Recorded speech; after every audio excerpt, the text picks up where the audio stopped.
Most men destroy desire the second they speak. They try to impress, to explain, to prove, and every word makes them smaller. Because women don't fall for talk. They fall for energy, for the quiet power behind every word you don't rush to say. This is one of the most important videos on this channel, because respect is the invisible line between attraction and indifference.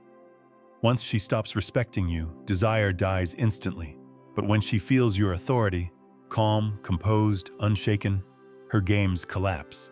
In this video, I'll show you exactly how to speak in a way that makes her chase your validation.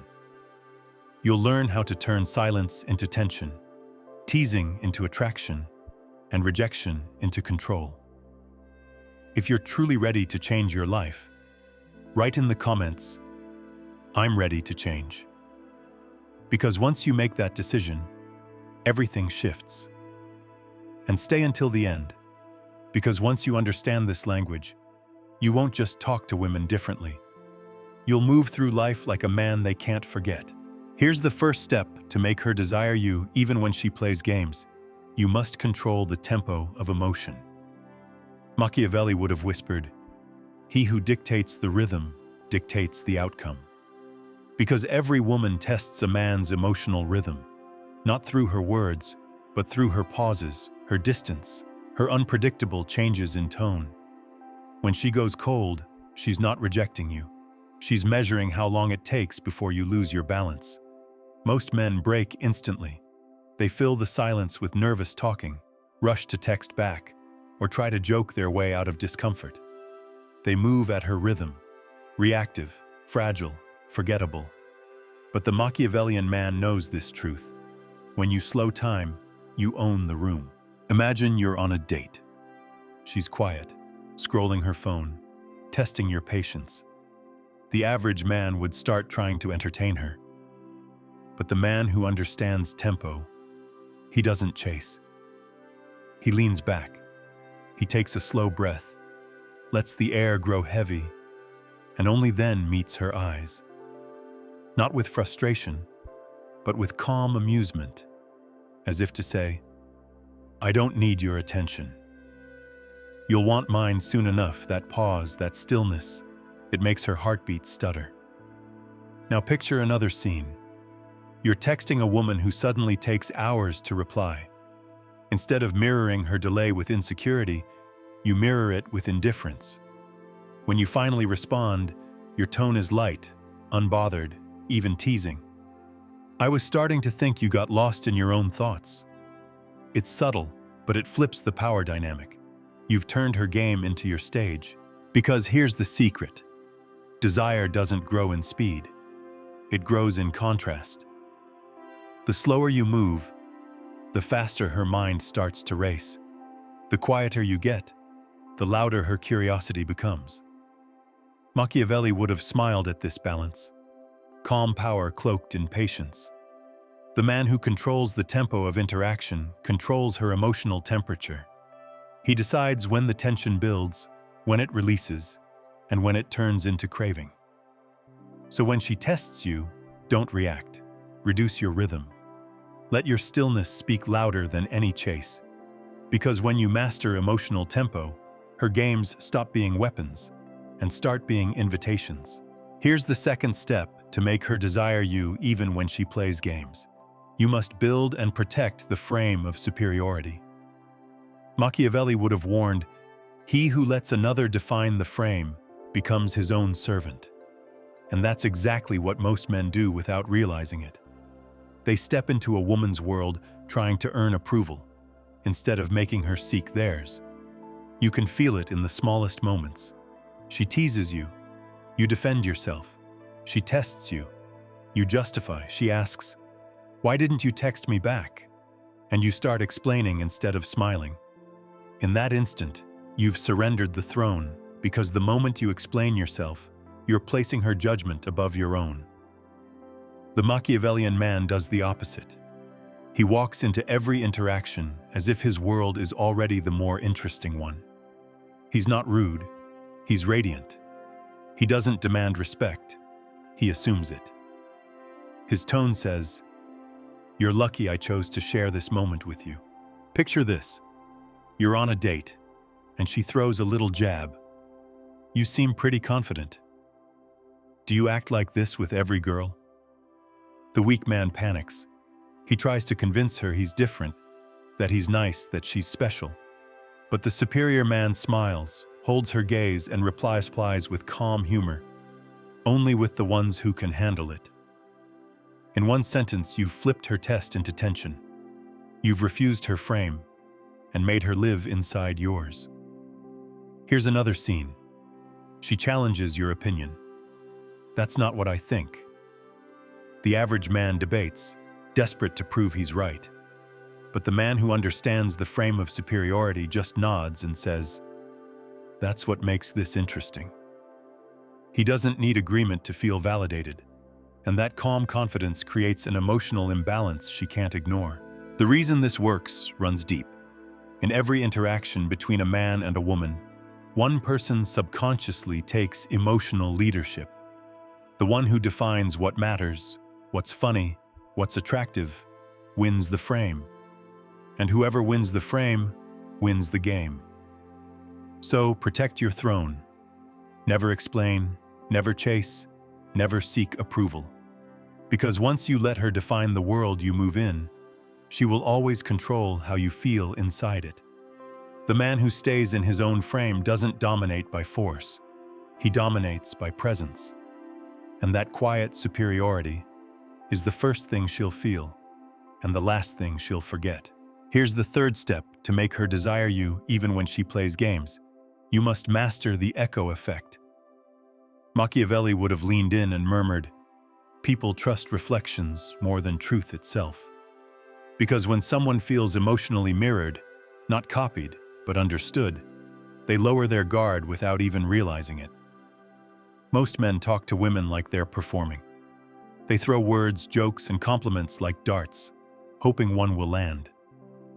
But real connection isn't built by speaking at her.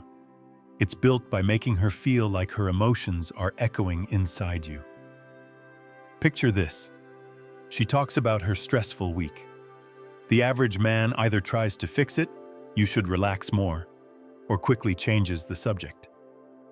The man who understands Machiavelli's echo smiles slightly and says, "Sounds like you've been carrying a lot on your shoulders lately."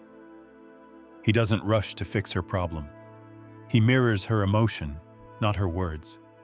And suddenly, she feels seen, not judged, not analyzed, felt. Or imagine she's laughing, teasing you, playing high-energy games. Most men either match her intensity or try to one-up her. But the man who understands the echo effect will do the opposite. He steadies the energy.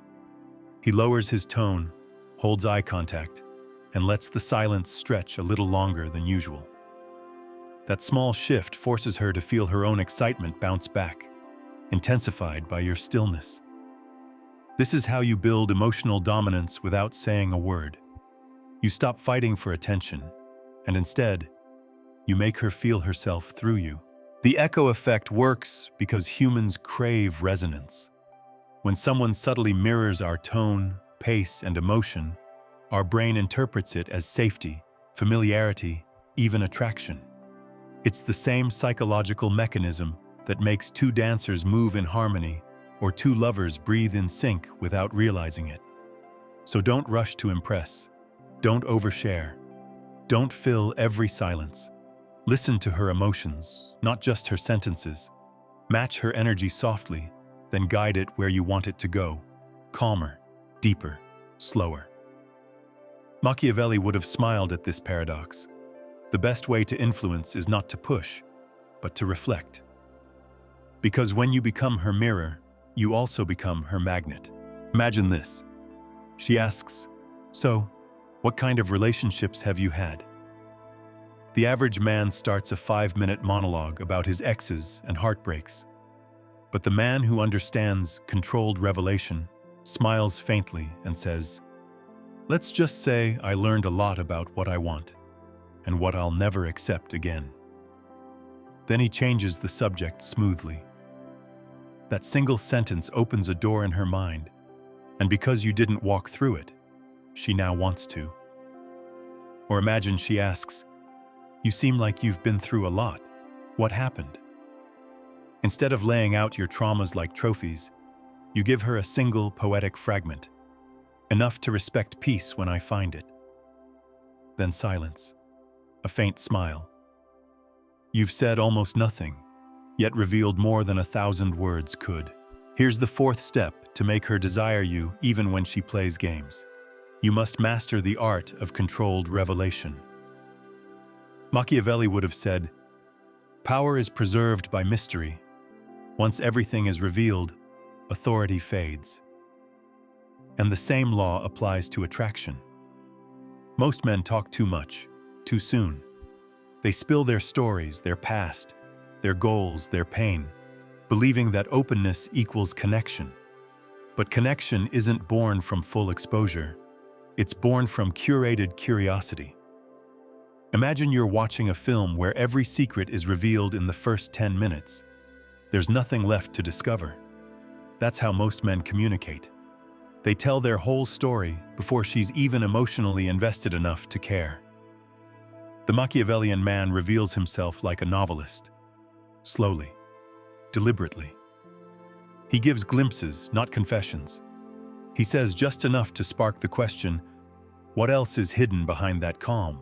Controlled revelation makes you magnetic because mystery forces the mind to participate. She fills in the blanks. She imagines the stories. She starts to build emotional investment, not in who you are, but in who she thinks you might be. Machiavelli would have smirked at how effective this is, because the less you reveal, the more others project, and in that projection lies power. So remember this, never rush to explain yourself.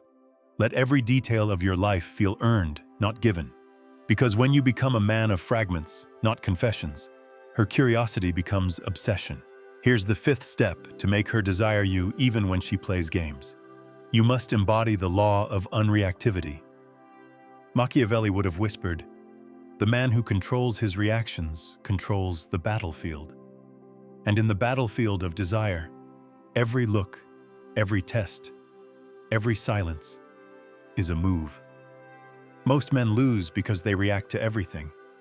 They reveal their emotional temperature at every turn, like a soldier screaming before the fight even begins. You've seen it happen. She takes a little longer to text back, and his energy drops instantly. She teases him in front of friends, and he either defends himself or tries to win her back. But in that moment, the frame shifts. She becomes the one pulling the strings. The man who understands the law of unreactivity does something far more dangerous. He feels everything, but shows nothing. His calm is not indifference, it's dominance. He's the eye of the storm, still, silent, watching every move unfold. Picture this.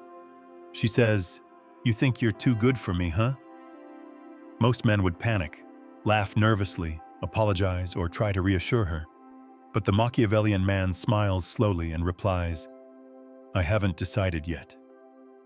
It's light, playful, but it reclaims the throne. Because it shows you don't dance to her rhythm. She dances to yours. Or imagine she suddenly goes cold, pulls back, becomes distant. Most men chase harder. They send longer texts, make calls, try to fix what went wrong. The unreactive man doesn't chase. He pivots.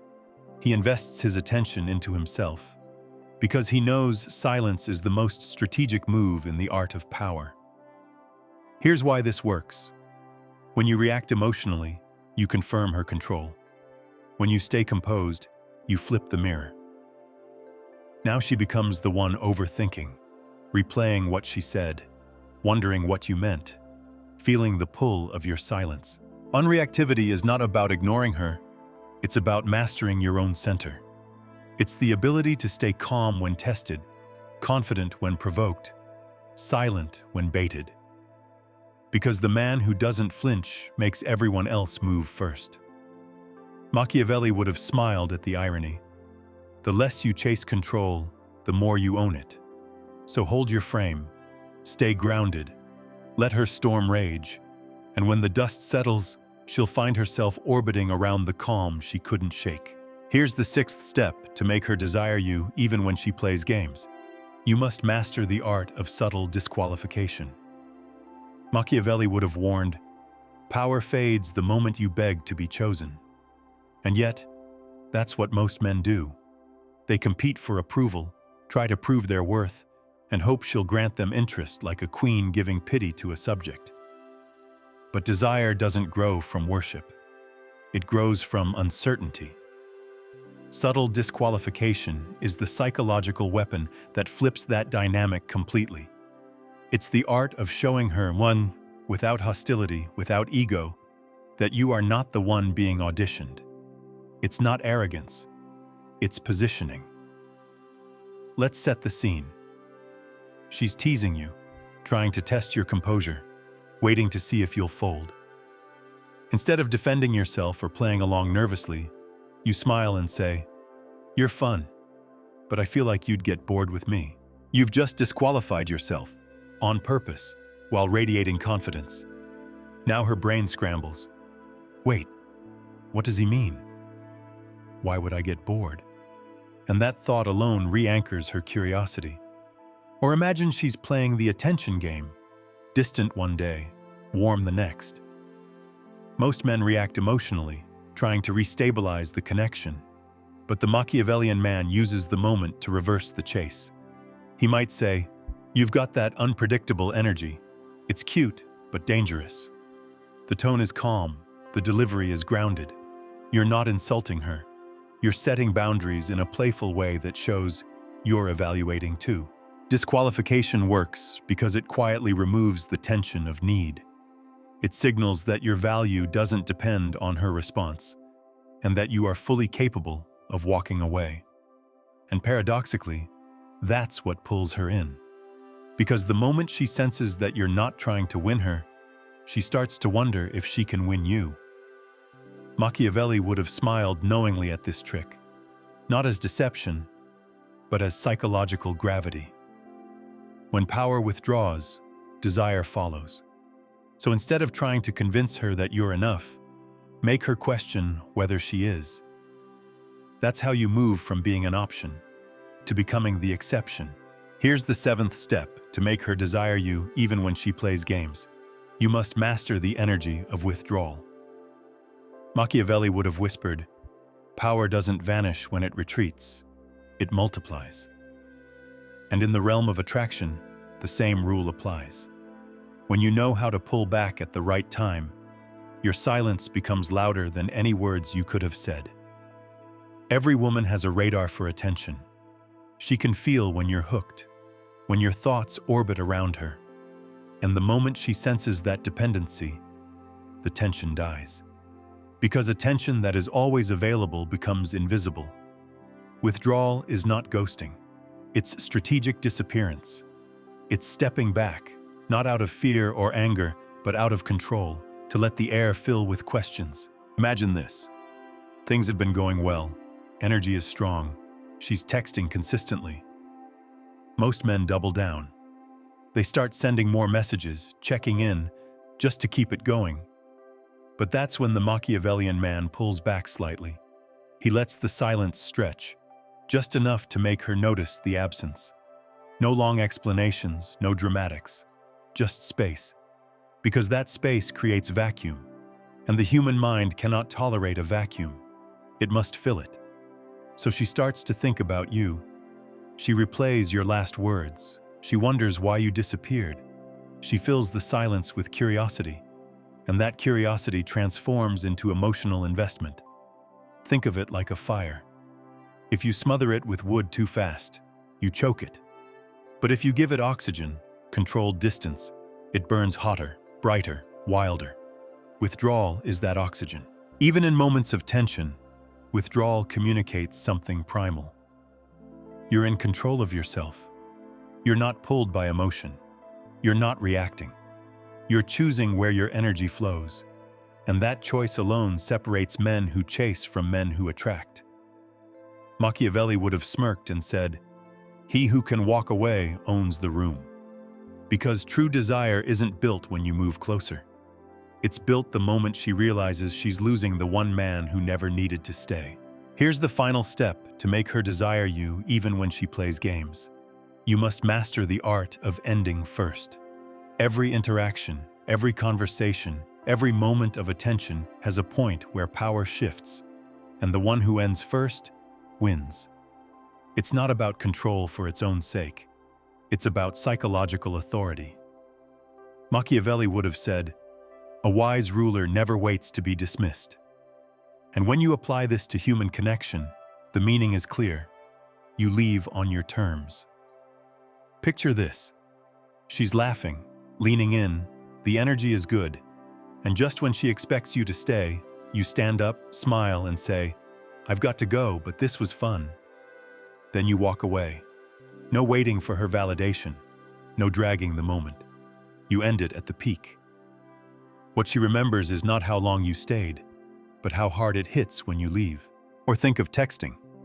Instead of being the last one to reply, always trying to keep the exchange alive, you end it gracefully.